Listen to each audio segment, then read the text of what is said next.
성경의 소리 이양우TV의 이양우 목사입니다. 반갑습니다. 나의 사랑이요 나의 기쁨이며 나의 희망이신 8,500만 대한민국 국민 여러분을 진심으로 사랑합니다. 먼저 여러분의 삶의 자양분이 될 책 한 권을 소개합니다. 이양우저 한국교회의 부흥의 파도를 다시 타라입니다. 이 책은 건강한 한국교회, 부흥하는 한국교회의 생생한 역사의 현장으로 독자들을 친절하게 안내하는 한국교회 부흥운동의 역사책입니다. 이 책은 건강한 한국교회, 부흥하는 한국교회를 이끌어 오셨던 존귀한 영적 지도자들의 지도력 모델을 배울 수 있는 최선의 책입니다.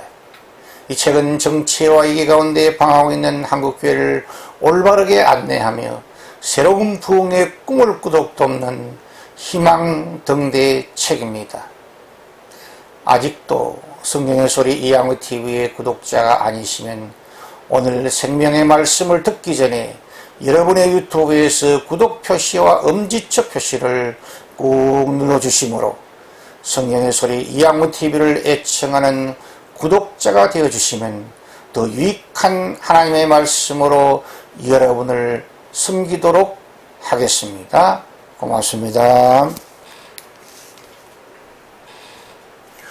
오늘은 기독교 타굴성의 진리 152번째 시간으로 신약성경 마태복음 15장 21절에서 28절 말씀을 중심으로 예수님이 칭찬하신 큰 믿음, 예수님이 칭찬하신 큰 믿음이라는 주제로 하나님의 말씀을 여러분과 함께 나누려고 합니다. 어린 시절에는 나쁜 말씨와 나쁜 버릇 때문에 부모님과 선생님께 꾸중을 듣고 책망을 듣습니다. 청년 시절에는 나쁜 습관과 나쁜 학교 성적 때문에 부모님과 선생님께 꾸중을 듣고 책망을 받습니다. 중년과 장년 시절에는 초라한 업적과 부정부패와 거짓된 행동 때문에 사장님과 국민에게 꾸중을 듣고 책망을 받습니다. 이 세상을 떠나 심판하실 하나님 앞에서 예수 복음을 거절하고 예수를 그리스도로 믿고 고백하는 구원의 믿음을 불신함으로 영원한 지옥의 형벌을 받는 영원한 꾸중과 심판을 받게 됩니다. 그러므로 꾸중 듣고 책망받는 삶을 살아가는 사람은 참으로 불쌍한 인생이 됩니다. 다른 한편 어린 시절에는 좋은 말씨와 좋은 버릇 때문에 부모님과 선생님께 칭찬을 듣고 격려를 받고 자랍니다. 청소년 시절에는 좋은 습관과 좋은 학교 성적 때문에 부모님과 선생님께 칭찬 듣고 격려를 받고 자랍니다. 중년과 장년 시절에는 훌륭한 업적과 진실하고 성실한 행동 때문에 사장님과 국민에게 칭찬을 듣고 격려를 받게 됩니다. 이 세상을 떠나 심판하실 하나님 앞에서 예수 복음 듣고 예수를 구세주로 영접하고 성령으로 거듭나 영생 복락의 나라 천국을 상속받는 영원한 칭찬을 받게 됩니다. 그러므로 가족과 친척, 친구와 직장 동료, 이웃과 성도, 주의 종과 하나님으로부터 칭찬 듣고 격려를 받는 삶을 살아가는 사람은 참으로 멋지고 아름다운 인생이 될 것입니다. 예수 그리스도를 바로 알고 바로 믿고 바로 고백하는 믿음이 예수 그리스도께서 칭찬하는 큰 믿음입니다.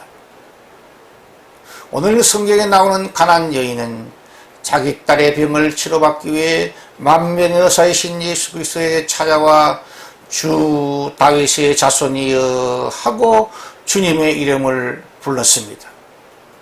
이 여인의 이 고백은 예수가 메시아 그리스도이심을 믿는 그녀의 올바른 지식과 신앙의 진솔한 표현입니다. 신약 복음 시대는 아브라함과 다윗의 자손 예수 그리스도의 세계로 시작됩니다. 그것이 바로 마태복음 1장 1절입니다.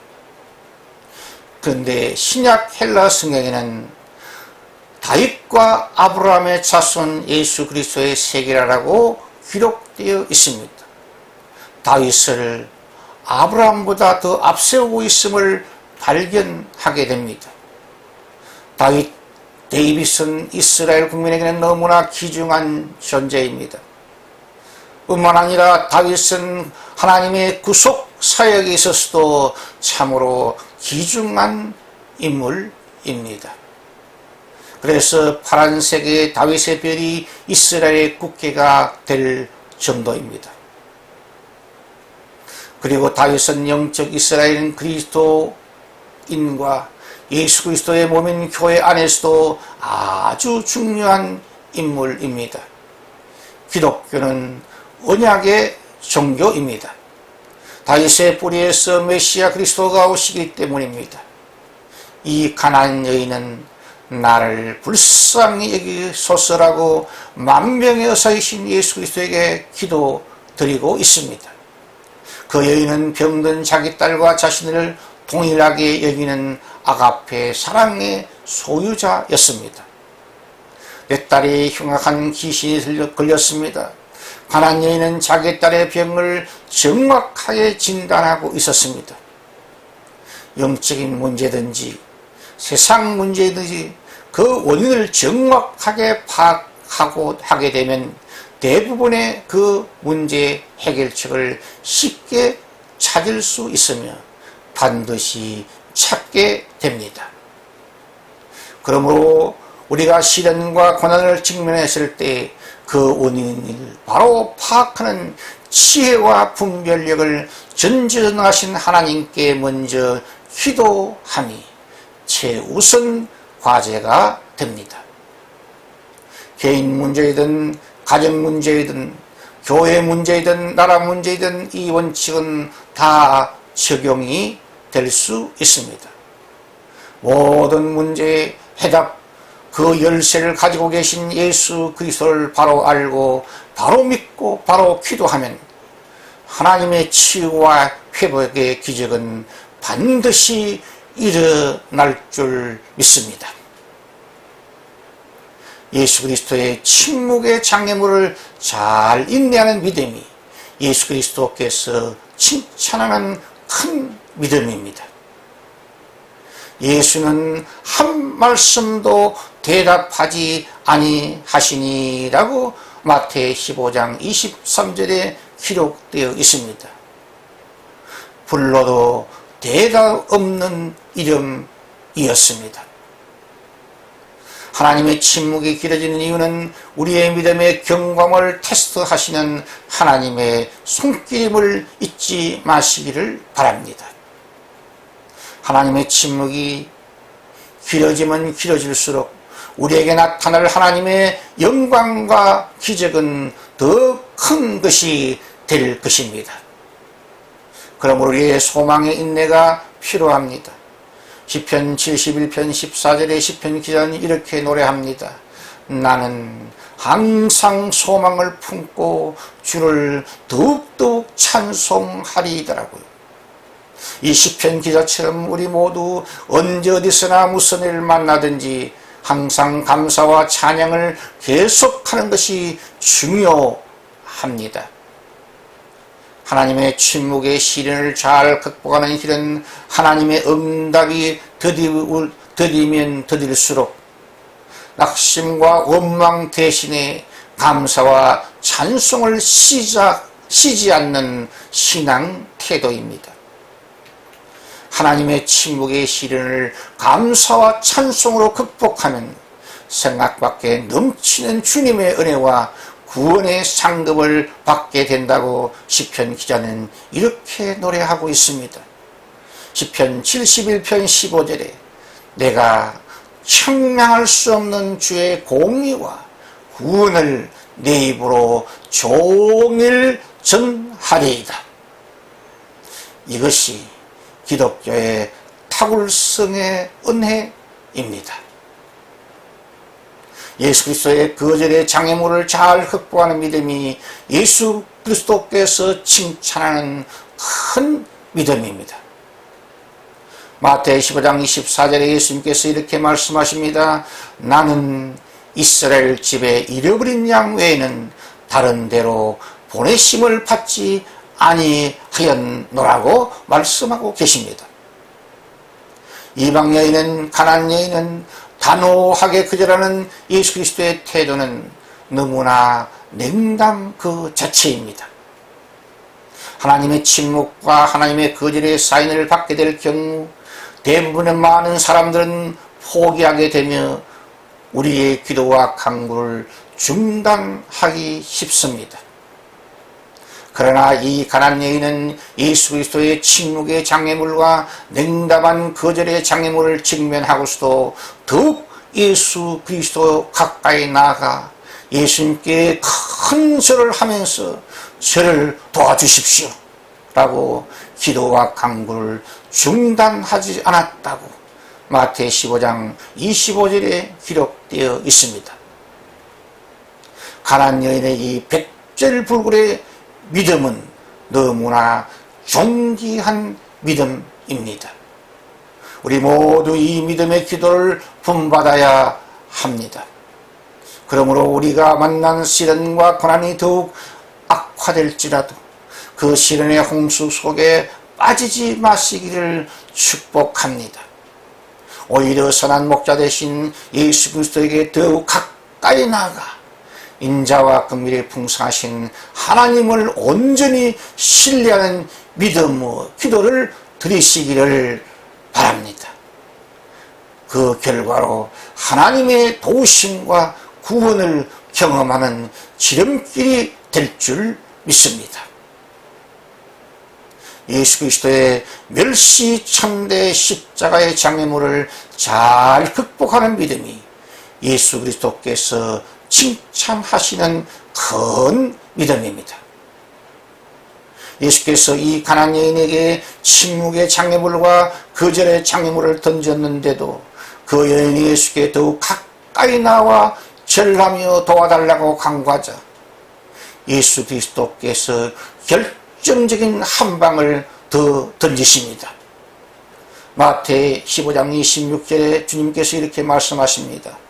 자녀의 떡을 취하여 개들에게 던짐이 마땅하지 아니하니라. 예수님의 이 말씀은 그 가나안 여인을 개 취급하시는 냉혹한 경멸의 말씀 그 자체였습니다. 예수의 이 말씀을 그 가나안 여인의 자존심을 완전히 가로로 만들어 버리는 멸시천대의 말씀이었습니다. 그런데 그 가나안 여인은 우리의 상상을 뛰어넘는 절대 희망의 언어로 대응하고 있는 것을 보게 됩니다. 마태 15장 27절에 주여 올소이다마는 개들도 제 주인의 상에서 떨어지는 부스러기는 먹나이다. 그 가나안 여인의 이 말을 다윗의 자손 예수님 저를 개척에 패도 상관없습니다. 괜찮습니다. 내 딸의 병만 고쳐주시면 됩니다. 주님 내 딸의 병을 고쳐주십시오. 부스러기 은혜라도 주십시오. 예수님. 예수 그리스도의 인자와 긍휼을 온전히 신뢰하는 그녀의 백전불굴의 이 거룩한 믿음의 기도, 절대 희망의 믿음의 기도는 우리 주 예수 그리스도의 칭찬을 들을 만한 위대한 믿음이요 큰 믿음이 분명합니다. 시청자 여러분, 우리 모두 낙담하기 쉽고 비교식에 빠지기 쉬우며 불안한 21세기를 살아가는 나그네 인생들입니다. 그러나 이러한 시대에 살아가면서도 비록 우리가 어떤 시련의 장애물을 만날지라도 우리 모두 낙심이나 불평이나 원망이나 절망 대신에 이 가난안 여인의 백절불굴의 믿음, 절대 희망의 믿음을 본받을 수 있고 따를 수 있기를 예수 그리스도의 이름으로 축원드립니다. 마태복음 15장 28절에 예수님은 이 여인의 이 믿음의 고백에 대하여 이렇게 대답하십니다. 여자여, 내 믿음이 크도다. 내 소원대로 되리라 하시니 그때로부터 그의 딸이 곧 나으니라고 성경은 기록하고 있습니다. 장애물을 뛰어넘는 그 가난안 여인의 큰 믿음은 우리 주 예수 그리스도의 큰 칭찬을 받았을 뿐 아니라 내 소원대로 되리라 라는 만병의 의사이신 예수 그리스도의 축복의 말씀, 치유의 말씀이 선포되는 은혜를 받게 됩니다. 그 말씀이 선포되자마자 그녀의 딸이 흉악한 귀신으로부터 괴로움받던 그 병에서 놓여 즉시 완쾌되는 큰 기적을 경험하게 되었습니다. 그 가난안 여인의 그 백절불굴의 그 큰 믿음이 그녀로 하여금 기적의 주인공이 되도록 만든 것입니다. 그렇습니다. 우리의 큰 믿음은 예수 그리스도의 큰 칭찬을 낳고 주님의 큰 칭찬은 큰 기적의 열매를 낳게 됩니다. 이것이 기독교의 탁월성의 진리이며 은혜입니다. 시청자 여러분의 따뜻한 구독과 칭찬과 후원은 새로운 메시지를 준비하는 저에게 큰 힘과 격려와 능력이 됩니다. 감사합니다. 샬롬 샬롬 샬롬.